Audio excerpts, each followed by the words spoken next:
So this week is about elections, but we're not going to be looking at voters and their decisions. We're looking at more candidates and what they decide to do.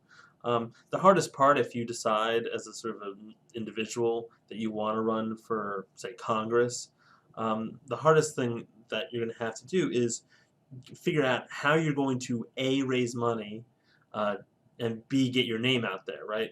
Um, and one of the ways you're going to get your name out there is to raise a lot of money, run some ads, uh, get billboards, hire a lot of people to knock on doors for you who are well trained. And so, but if nobody knows who you are, they're not going to give you any money. And so it becomes this sort of difficult cycle. People need to know who you are to give you money so that you can spend that on advertising so people can figure out who you are.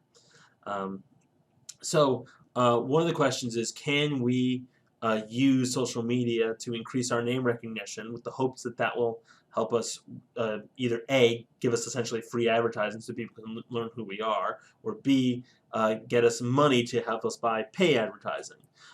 So to answer that question, I interviewed somebody who did a lot of research on this topic, Yotam Shmaragad, who is at the University of Arizona, and so the audio file that you see below is my interview with him, and then again, just let you know, the audio on his end is not the best, and so his voice cuts out in and out a bit, so you got to listen very carefully to really get out what he's saying.